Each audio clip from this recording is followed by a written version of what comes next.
CA.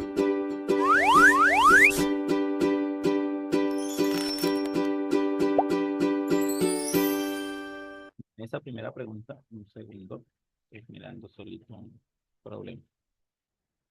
Tenemos la siguiente razonamiento. Él dice, en las hidroeléctricas el agua entra horizontalmente a una turbina que genera energía eléctrica. Entonces, este tipo de preguntas de la prueba de estado son preguntas, segundo que está entrando gente, son preguntas sencillas porque ustedes tienen que saber procesos de transformación de energía. Entonces, aquí el concepto que manejamos, que enseñamos, que tenemos presente es el de conservación de la energía. ¿Cuál es el principio de conservación de la energía? ¿Quién lo recuerda? Pues, La energía no Eh, se No se crea crea ni ni se destruye. solo se transforma. bien, el que dijo solo ya perdió, porque el solo ya no funciona porque estamos hablando de la prueba de estado, porque la energía sufre diferentes transformaciones. Pero cuando estamos hablando de solo se transforma, estamos diciendo que este principio de conservación es universal. Me explico, la energía que se generó en el Big Bang es la energía que hoy en día todavía anda en el universo. Entonces, ese solo implica que toda la energía que ya se creó en el universo existe en el universo. Y no vamos a crear nueva energía ni vamos a provocar cambios de energía diferentes. Simplemente vamos a tener la energía que se está creando. Aquí no vamos a tener ningún cambio. Ese solo se transforma, aplica para ese caso. Sin embargo, en sistemas reales, nosotros vamos a tener que la energía no la podemos utilizar completamente. O sea que nosotros no tenemos índices de eficiencia del 100%. Nuestra energía no es 100% eficiente. Nuestra energía tiene diferentes transformaciones por el camino, lo que implica que vamos a tener que la energía se puede llegar a disipar dentro de un sistema. Y eso es lo que ocurre aquí. Esto que ustedes tienen ahí en pantalla es un sistema real. Y eso era lo que ya comenzamos nosotros a analizar. La prueba de estado nos está colocando sistemas reales. Entonces, al hacerles una al sistema real, entonces, ¿qué van a tener ustedes? Diferentes transformaciones de energía sencilla. Esto es básicamente el conjunto de cuatro o cinco ingenierías donde transformamos energía. Una energía que es natural, una energía que viene siendo la energía hidráulica. Esta energía hidráulica me la va a dar el agua, valga la redundancia. Esa energía hidráulica que nosotros tenemos, o que obtenemos en este caso, entra por aquí y entra como energía cinética porque nosotros vamos a tener un flujo de energía. Entonces aquí, por ejemplo, comienza a aparecer el señor Bernoulli, porque nosotros vamos a tener que hay un flujo de energía, de agua continua que me hace mover las turbinas. Entonces, en las turbinas, que es un generador, ya lo habíamos explicado y si no lo recuerdo, nosotros lo que tenemos aquí es un imán. Entonces, ¿qué es lo que va a pasar con ese imán? Va a ser un cambio del campo magnético. Es el campo magnético que nosotros tenemos allí, va a variar, va a cambiar. Ese campo magnético va a generar que se provoque un cambio en el flujo de corriente. Entonces, es algo que en alguna simulación se presenta y se los voy a mostrar para que nos quede mucho más claro qué es lo que está sucediendo dentro de eso. Y es uno que en la prueba de estado está este año y desde hace 2 añitos preguntando bastante. Es eso que les estoy mostrando a continuación. Ya sé que va a ser cambio de pantalla. Es eso que está ahí, es el esquema o el desarrollo del esquema que nosotros vamos a proponer. Entonces tenemos un flujo de agua continuo que genera que haya un cambio en el campo magnético. Necesitamos que haya un flujo, un cambio en el campo magnético para que se produzca eso que están viendo ustedes ahí. Entonces, ¿qué pasa con esos electrones que se están moviendo ahí? ¿Están moviéndose de manera continua?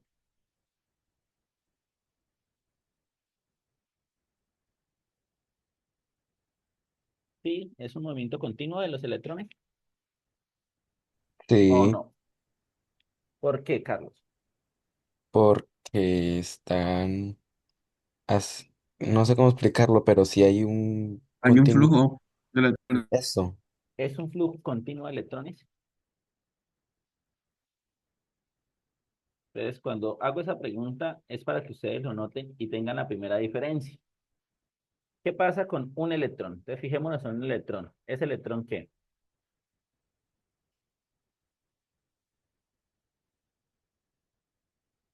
Y eso que estoy dibujando ahí es una representación gráfica de la vibración que tiene el electrón. El electrón se mueve de manera continua,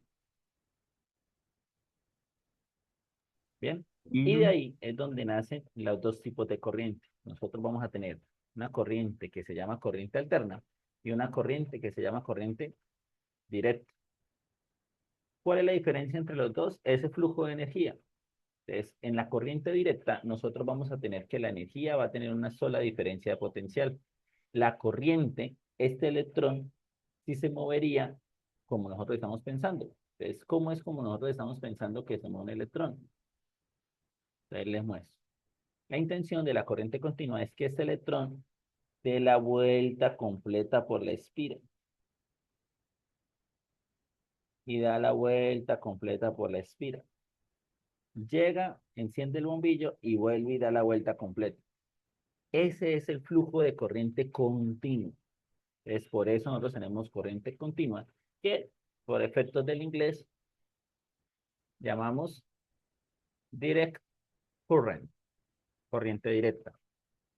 Bien, este generador es un generador de corriente alterna, porque los electrones no se mueven de forma continua. Si nosotros lo notamos, ese electrón va, viene, va, viene, va, viene, va, viene, y generamos una corriente alterna. ¿Qué pasa y qué ocurre? Que eso sí es de toda la vida. Entonces nosotros vamos a tener una diferencia de potencial porque esta corriente oscila entre, perdón, acá es que no es, 110 y menos 110 voltios. Entonces siempre vamos a tener una diferencia de potencial entre 110 y 110 porque tomamos el punto de referencia desde aquí. Si está aquí es 110, si está aquí también es 110. Por eso en la corriente alterna, no importa usted cómo lo enchufe, siempre va a tener 110 voltios. Mientras que en la corriente directa sí necesito una polarización, necesito indicarle el camino que nosotros tenemos. En este país, la generación de energía es una generación de energía alterna. ¿Por qué? Porque nos fijamos en el generador. Entonces, ese generador hace lo que les estaba mostrando en la simulación. Tenemos un imán que comienza a variar el flujo magnético. Y ese flujo magnético pues provoca que haya una corriente, que en este caso es una corriente alterna. Y la corriente alterna llega al transformador y comenzamos a tener elevaciones de corriente y elevaciones de voltaje. Entonces aquí estamos hablando de 12 millones de voltios que se van a transformar en 12.000 voltios, que se van a transformar en 120 cuando lleguen a nosotros, porque entendemos que este cable pues, va a tener una resistencia natural. Hasta aquí, eh, explicación del contexto de la pregunta, que yo sé que ustedes obviamente saben. Bien, y como yo sé que ustedes lo saben, vamos a borrar aquí.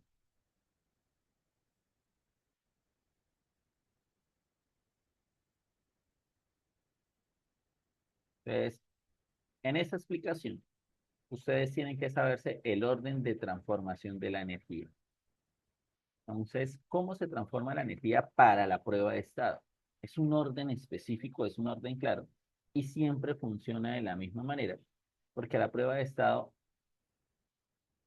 no le interesa colocar un concepto nuevo, sino que ustedes lo entiendan. Lo primero, la energía acumulada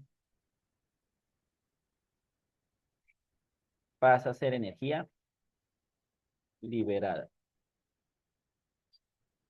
¿Bien? ¿Cuáles son las energías que yo puedo acumular? La energía Potencial, potencial. ¿no? ¿Cuál es la energía que yo puedo liberar? La Cinética. energía cinética. O sea que energía potencial paso a tener energía cinética. Ese es el orden que tiene la prueba de estado. Solamente paso de acumular a liberar. Y de liberar nuevamente paso a acumular. Ese es el orden que vamos a tener aquí. ¿Qué ocurre? Que esta energía que está aquí en el embalse es una energía potencial, es una energía que está acumulada, que comienza a haber flujo y pasa a ser energía cinética. Bien. Y aquí, si nos preguntaran, pasa a ser energía eléctrica por el proceso de transformación que ya les expliqué. Pues esto es lo que tenemos que tener en cuenta. Para la prueba de estado, ¿qué truco es importante conocer? Que la energía potencial normalmente nos la presentan como altura. Normalmente nos la presentan como voltaje. La energía cinética nos la presentan como movimiento. La energía cinética nos la presentan como corriente. Bien, es para la pregunta. Vamos a analizar la pregunta. Yo sé que a ustedes les tuvo que quedar muy bien. La energía potencial del agua se mantiene constante y la energía cinética disminuye. Esto es falso porque nosotros vamos a tener que, si una se pierde, la otra aumenta. Entonces, la relación entre estas dos es una relación inversamente proporcional. Es una relación inversa. Si una sube, la otra debe bajar, en teoría. La energía potencial del agua aumenta y la energía cinética se mantiene constante. Tanto la energía potencial como la cinética del agua aumentan, tanto la energía potencial como la cinética del agua disminuye. Bien, entonces, ¿qué ocurre? ¿Cuál es la respuesta que marcaron en el simulacro? Porque yo sé que ustedes la tienen marcada.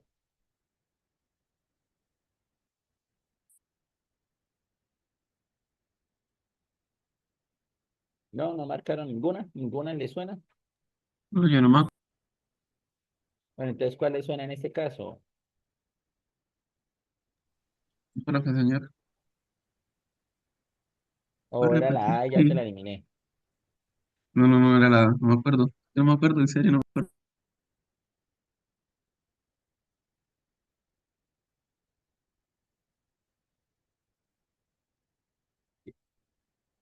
Entonces, vamos a tener que la respuesta correcta era B. La energía potencial del agua aumenta. ¿Es posible? ¿Aumenta la altura?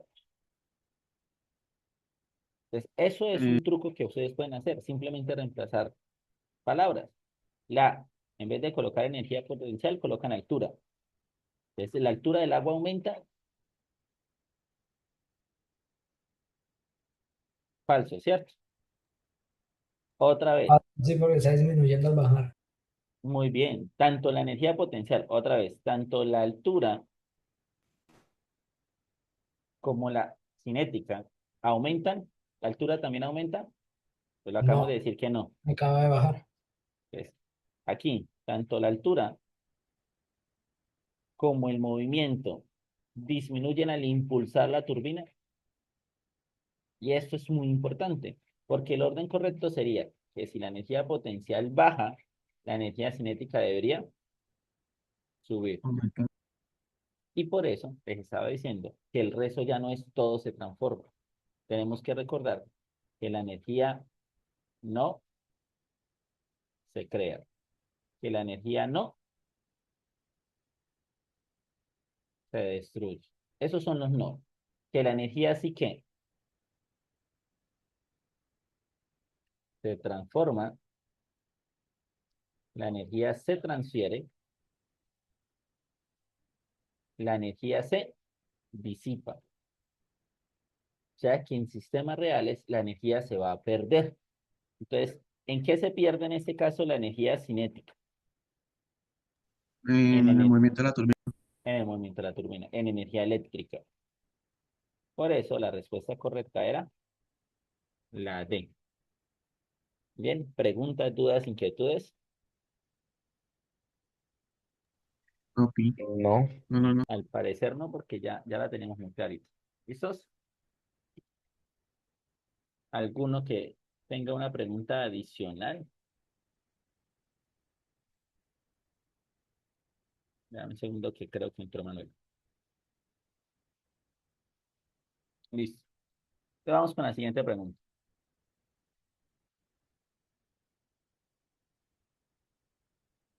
Dice, un grupo de estudiantes quiere estudiar experimentalmente las condiciones necesarias para que un Pues no ha cuerpo fluya. cambiado. Como que no he cambiado. No, No, sigue no, no ha cambiado, sigue la misma. Ya, Siempre ya, decir más. la... Ok, esa. Ya, ya, ya. Gracias porque desde la pantalla que tú tengo no la veo. Entonces, no muestro el resto. Bueno, sí vamos a mostrar el dibujito. ¿Qué podemos saber de esta pregunta, Juan José, que está participando? Antes de Están colocar las haciendo, opciones, antes están de haciendo un experimento, ¿Qué quiere decir eso, papá? que están intentando resolver una duda. Más profundo, porque Siguen, recuerda que estamos en el marco de la prueba de estado. Entonces, están cuando usted lee siguiendo, esto, siga, a ver si vas a están decir lo que creo. siguiendo el orden de de cómo se tiene que realizar, buscando una hipótesis, luego es que no me acuerdo cómo era Casi. el orden. Era Pilas que ya no lo tenemos que saber. tener la pregunta, hacer la hipótesis de cómo lo va a La resolver. competencia que nos pide la prueba de estado, en este caso, que nosotros entendamos cómo se maneja, es indagar. Indagar es esto, un grupo de estudiantes experimentalmente. ¿Qué significa un grupo de estudiantes experimentalmente? Lo que está tratando de decir eh, Juan José. Necesitamos aplicar ¿qué? El método científico. Una de las cosas que a veces a mí me molesta, por llamarlo de alguna manera, es que ustedes tienen una prueba y no conocen las reglas de juego de la prueba. Ustedes en las reglas de juego de la prueba, algo que yo creo que ya les he mostrado varias veces, y si no lo voy a hacer el día de hoy, es esto.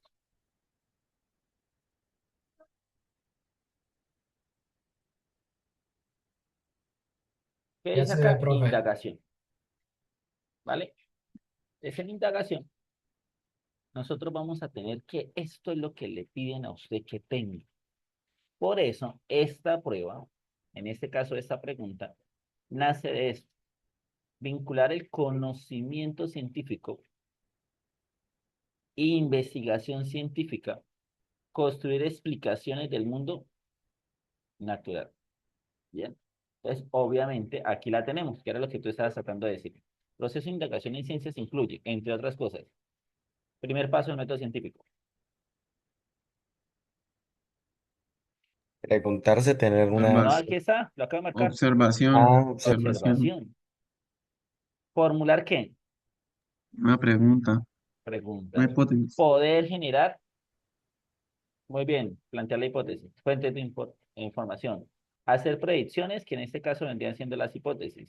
Plantearlos, Experimentos, hacer análisis de, Llaves. variable, a través del análisis de. resultados. Entonces, ustedes tienen que tener la capacidad de formular sus propias preguntas y diseñar su propio procedimiento. Entonces, ¿por qué empiezo con eso? ¿Por qué arranco con esto para esa pregunta? Porque aquí la pregunta es, ¿cuál es la base del método científico? La duda. Y es un Problema. truco que ustedes seguramente en lectura les han enseñado, y es que en estos momentos, ¿qué pasa con las respuestas que sean totalitarias? Están mal. se Pueden están que sean mal. ciertas, pueden que no. Juan Camilo, en este caso no, son ciertas. Por esto que estamos diciendo, es la duda del método científico. Y mira, por ejemplo, una afirmación. Comprende a partir de la investigación científica. Entonces, por ejemplo, su merced dice, todas las mujeres son iguales. Eso es un dato totalitario Sí, porque generaliza. y esa generalización es válida dentro del proceso de indagación del método científico. No No, pues, porque hace un lado la duda Exacto. de que existan mujeres que no mienten. Entonces, por eso, yo empiezo con eso que ustedes tienen ahí y creo que ya les coloqué la nueva. Nosotros colocamos y hacemos los análisis es a partir de esto. O sea, esto solamente tiene que ver con los datos. Y el método científico y las preguntas de indagación se basan netamente en los datos. Ustedes no tienen que pensar en otra cosa, porque todo tiene que ver con datos, con patrones, con datos, y esos son los datos que le van a darse la respuesta. Entonces, aquí, cuando usted lee esto que dice aquí, grupo de estudiantes experimentalmente, su cabeza tiene que ir de una vez al método científico. ¿Por qué? Porque esto es indagación. Y como es el método científico, nosotros tenemos que ser lectores críticos porque la respuesta es netamente de lectura. Entonces, ahora sí, ya lo habíamos dicho, aquí es el método científico presente. Es el método científico parte de la observación, que no se lo van a pedir porque en este caso se lo van a dar, la observación es el caso. La capacidad que usted tiene de plantear la pregunta, de desarrollar una hipótesis, de generar y plantear experimentos donde saque datos, donde usted pueda hacer un análisis, una conclusión y una publicación. O una cartelera, porque a veces sacan carteleras para que usted diga si esa cartelera sirve o no sirve para el experimento. Entonces, miren lo que dice la pregunta, que insisto, ustedes tienen y por eso lo puedo hacer por partes. Los estudiantes concluyen que, qué pena con la animación, la única condición, ¿qué pasa si un estudiante se atreve a concluir la única? ¿Eso va a estar bien o va a estar mal? Le queda mal. Le queda mal porque está colocando solo una opción. Está Está partiendo de un caso específico a generalizar esto, generalizar, sí. Es como ya sabemos que nos quedó mal. Las preguntas son, y esperen, hago esto más pequeño. Estas que están ahí. Teniendo en cuenta la información anterior, los estudiantes tienen la evidencia. ¿Qué dijimos que era la evidencia? Caos. Los datos suficientes para poder hacer esa generalización. Hay datos que respalden la conclusión. No, Y aquí recordamos algo que también ya sabemos. La hipótesis. Cuando aparece hipótesis es porque se va a comprobar. La conclusión tiene como diferencia y es que ya se comprobó. Y la base de esto es que los dos tienen que utilizar datos. Se va a comprobar con datos. Se comprobó a través de Experimento. datos.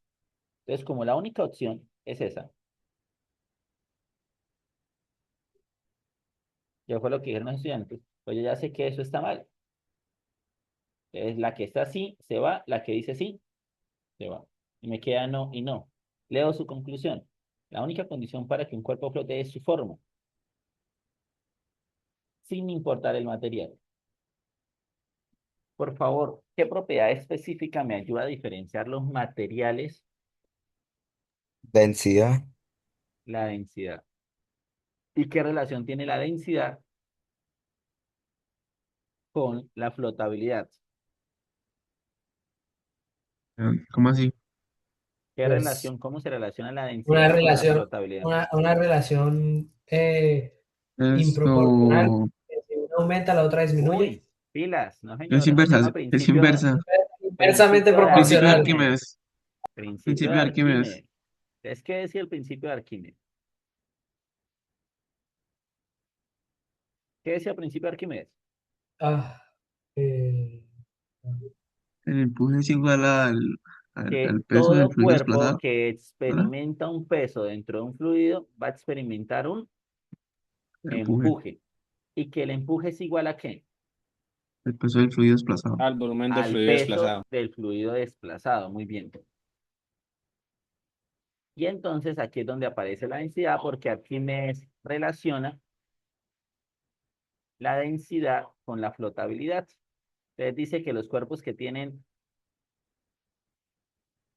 alta densidad van a ¿qué? Dirse.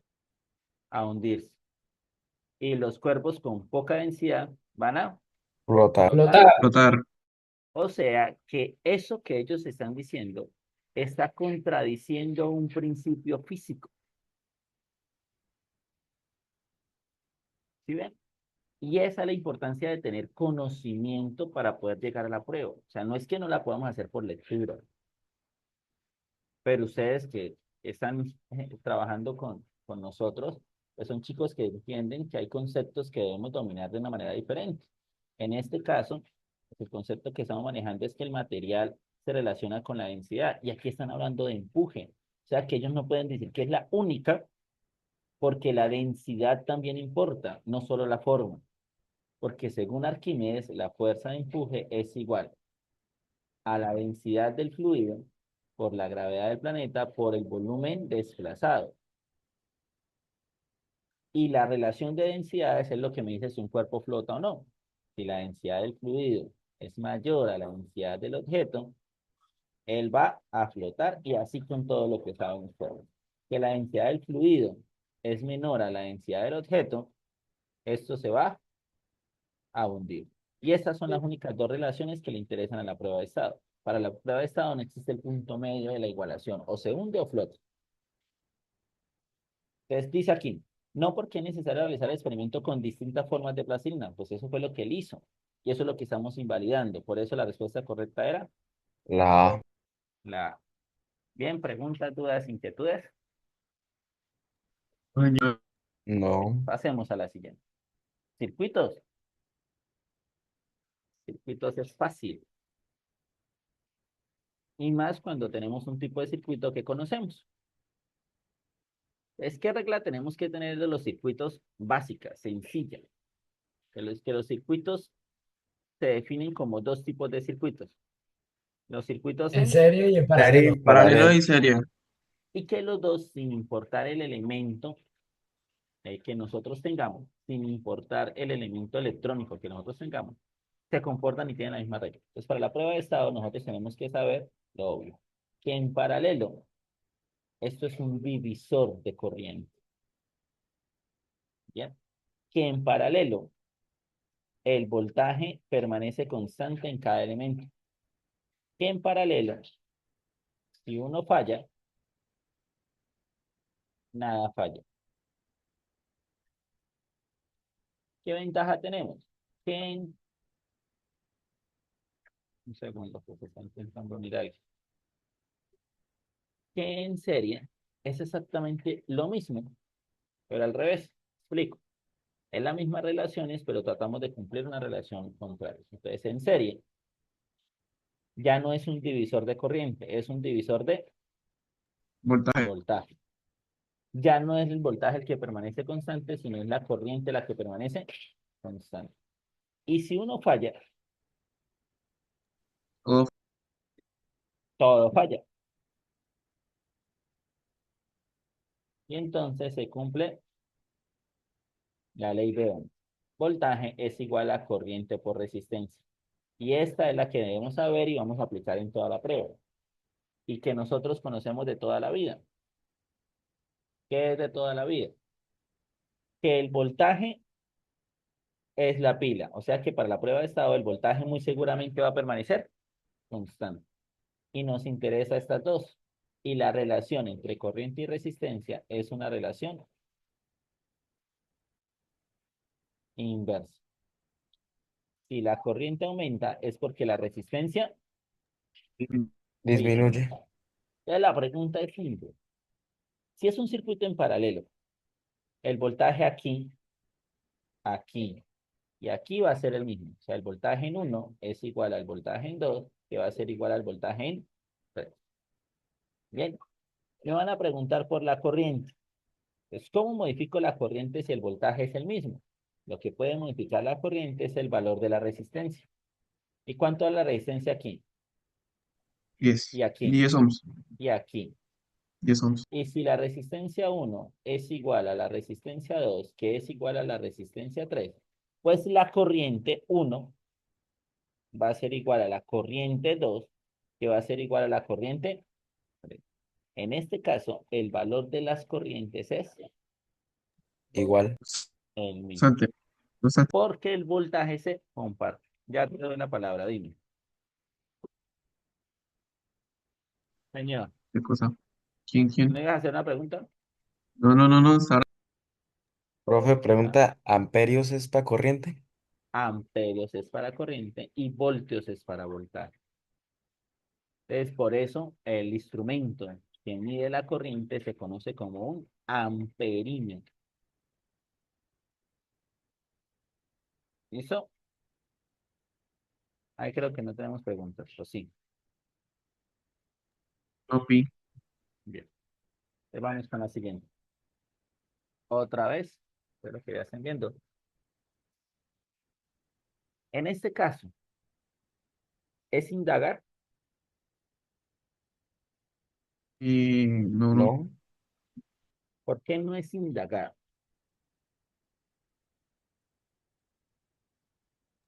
están presentando ya una situación, pero Entonces, si nos están presentando ya una situación, ya están haciendo relación a qué? A la otra que usted debe saberse. comprender, ¿no? Sí, comprender. Léala. Pues sí es comprender, pero no la Us- llamamos así. Es uso uso comprensivo del. comprensivo del conocimiento científico. Y mire que aquí está literal. Literal. Es la capacidad de comprender y usar nociones, conceptos, teorías de las ciencias naturales. O sea, esto es lo que nosotros llamaríamos desarrollar ejercicios. Como la prueba de Stone que coloca ejercicios, mire lo que dice aquí. Lean la evidencia 4,2. Relaciona los distintos factores que determinan la dinámica de un sistema o fenómeno para identificar su comportamiento. Entonces, cuando hablamos de dinámica, estamos hablando de fuerzas. ¿Y qué fuerza nos va a pedir la prueba de estado? El peso, análisis de normal, análisis de rozamiento y análisis de tensión. Eso es lo que nos va a pedir la prueba. Y si nosotros nos devolvemos a la pregunta, es lo que tenemos aquí. ¿Listo? Modelo de rozamiento entre superficies establece que la fuerza de rozamiento se opone al movimiento de un cuerpo que se desliza sobre un plano. Sabemos que la fuerza de rozamiento es una fuerza contraria al movimiento y que tiene una relación importante en el movimiento porque es aquella que permite que un cuerpo se mueva o aquella que evita que un cuerpo se mueva.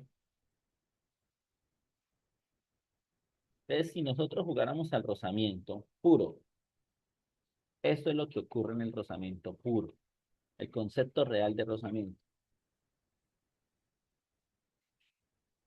Entonces, tenemos dos libros, uno de física y uno de química, que están entre ellos, hay contacto entre ellos, ¿cierto?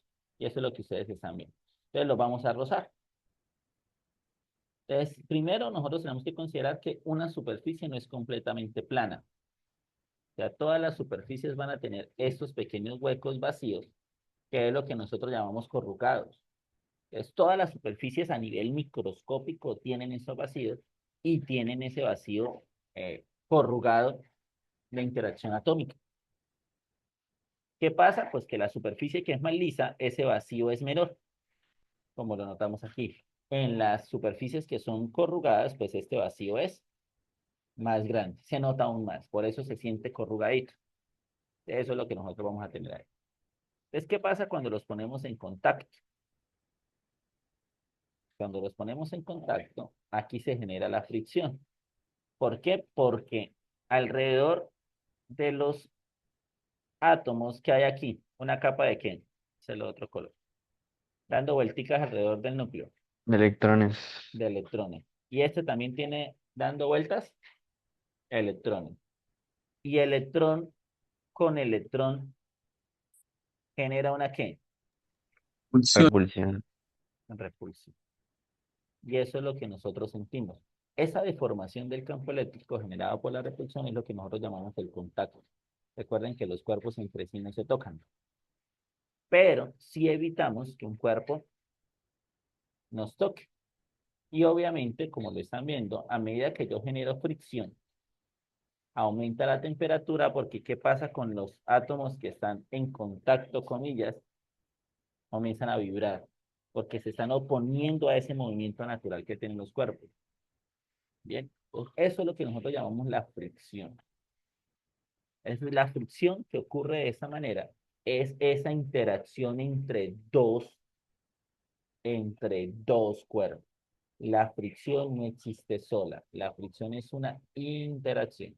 Y al ser una interacción, requiere que haya dos cuerpos en contacto. O sea que un cuerpo solo no va a tener fricción, tiene que tener otro. De ahí que la ecuación de la fricción sea igual a mu. ¿Y qué es mu? Coeficiente de rozamiento. Muy bien, un coeficiente, pero ¿qué implica? La razón entre superficie y objeto. No es solamente un coeficiente de fricción, sino relaciona cómo interactúa la superficie con el objeto. ¿Hasta ahí? Vamos bien, creo. Sí, señor. La pregunta nos está hablando sobre esa interacción. Entonces nos dice, creo que no la están viendo. Un segundo. No, no. Ahora sí.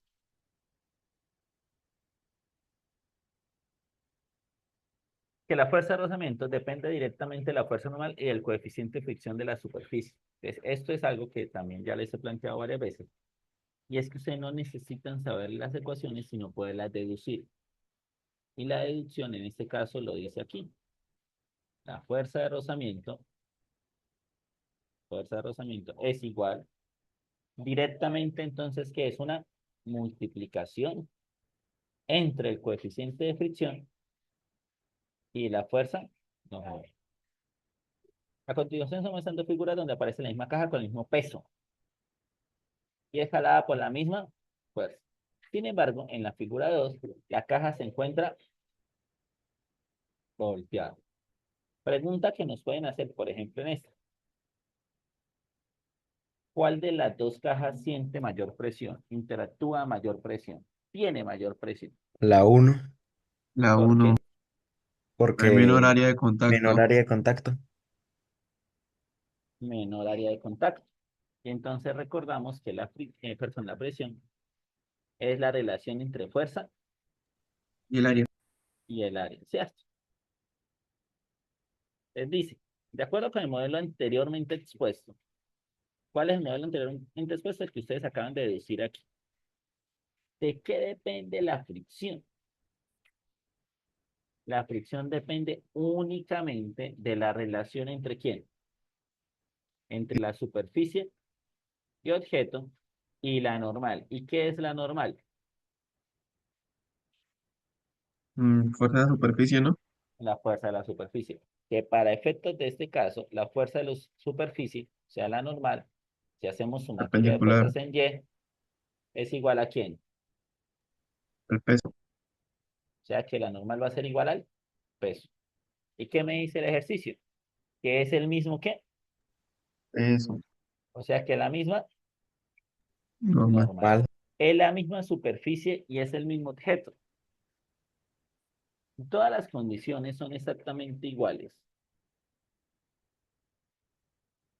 La fuerza de fricción entre uno y 2, ¿cómo va a ser?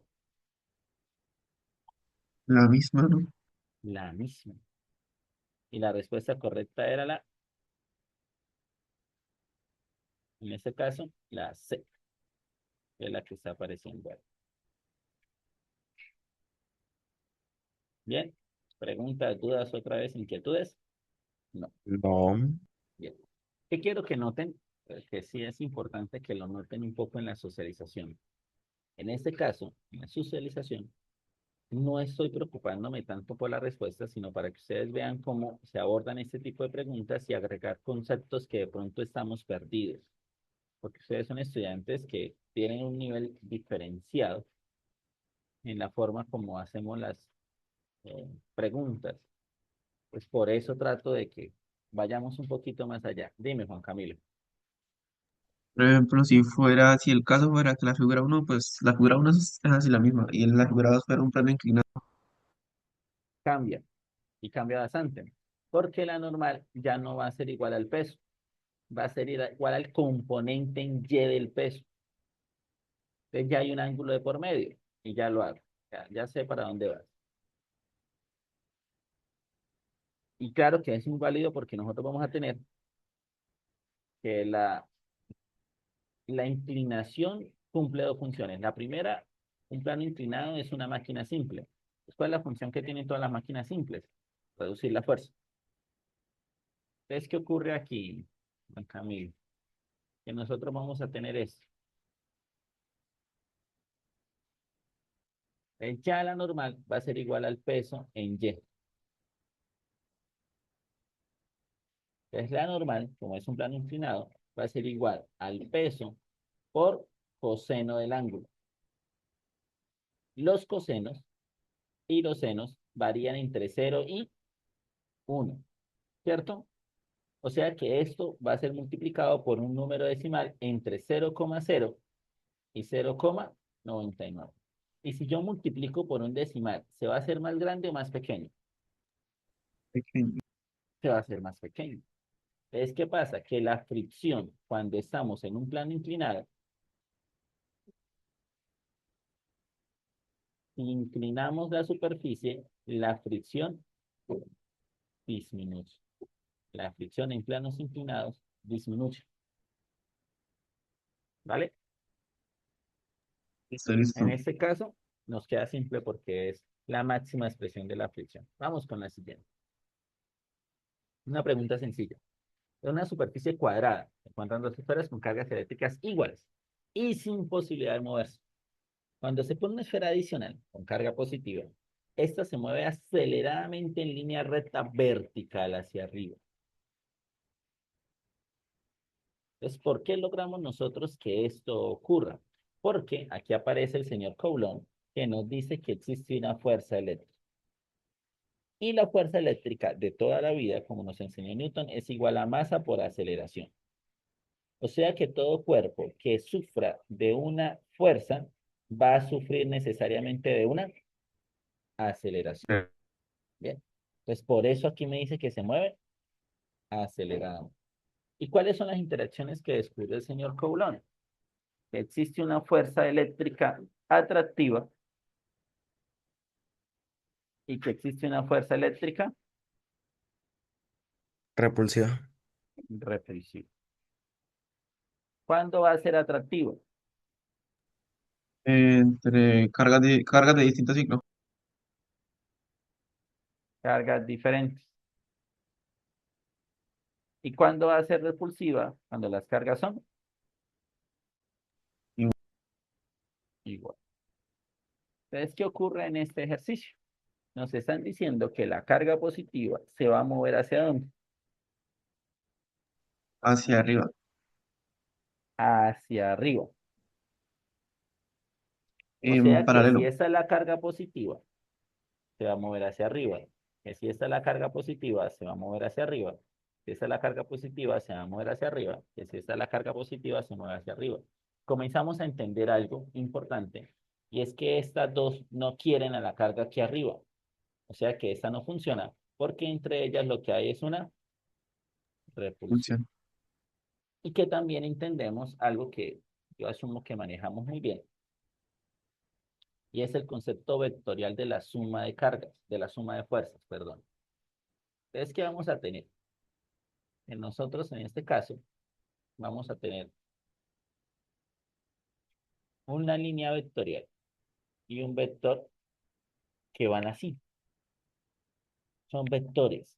Es aquí los vectores en X, como van en sentidos contrarios, se restan y se anulan.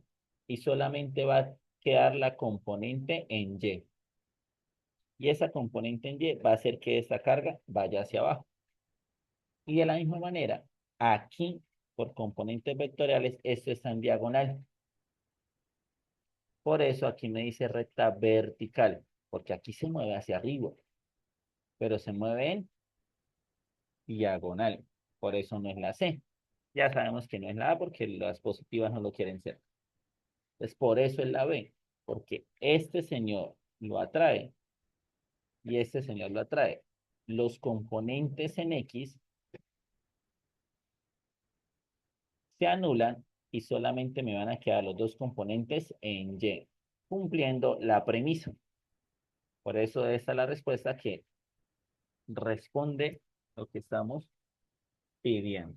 ¿Listo? ¿Preguntas, dudas, inquietudes? No, no, señora, está facilita. Ah, ¿No? es así, las otras no. Sí. Bien. Entonces tenemos la primera pregunta sobre momentum lineal. Entonces el concepto de momentum para la prueba de estado comenzó a ser relevante hace 2 años. Antes no lo utilizaban tanto, ahora sí lo están utilizando un poco más. Porque comenzamos a entender que esas interacciones son interacciones de choque. Entonces, ¿qué es un choque? Pues es simplemente una colisión entre dos cuerpos que se transfieren energía. En este caso, transfieren un concepto que se llama cantidad de movimiento. Y el momentum se soluciona con un concepto fácil o breve de entender, que no sé si ya lo he utilizado en clase, que dice el gordito corre menos. Porque estamos diciendo quién tiene mayor cantidad de movimiento. ¿Alguien con más o con menos masa? Con menos mal. Menos más. Con menos masa. Porque para la prueba de estado, el momentum permanece constante. Y ese es un truco que lo pueden anotar. Para la prueba de estado, el momentum permanece constante. Entonces, en esta pregunta, lo que les piden es que hagamos cálculos. Y son cálculos muy simples. Entonces, a veces nos complicamos con la simpleza del cálculo porque nos da miedo a algo que acabamos de ver. Entonces, ahí dice, la cantidad de movimiento lineal, ay, qué pena, me acaba de cerrar la aplicación. La cantidad de movimiento lineal, es lo que estamos diciendo, en un objeto está determinado por su masa y su velocidad, según esta relación. Y es una relación directa. Y entre ellos es inversa. Entre más masa, menos velocidad. Pero ellos, para la prueba de estado, ese ρ que está ahí permanece constante. Además, se relaciona con la fuerza promedio aplicada sobre él, de acuerdo con. ¿Por qué? Porque si nosotros hacemos el análisis, fuerza es igual. Es cantidad de movimiento. Masa por velocidad sobre tiempo. ¿Y esto qué es? Velocidad sobre tiempo. Velocidad sobre tiempo, distancia, ¿no? Aceleración. Aceleración. Porque mira que es el cambio, ¿no? Cambio de velocidad sobre el cambio del tiempo. Sí, Entonces, sí, sí. por eso es que hablan de fuerza, de que la fuerza aplicada depende de eso.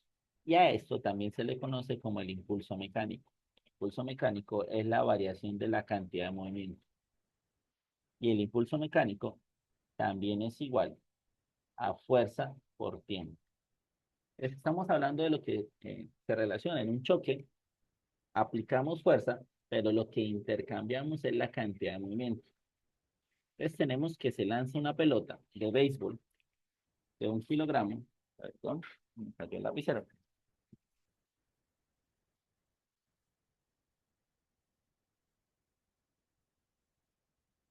Y el bateador golpea fuertemente en dirección contraria, cambiando la rapidez a 200 metros por segundo después del impacto. Entonces tuvo un cambio en la velocidad. Tuvo un cambio en la velocidad. Hubo variación en la cantidad de movimiento. Pero,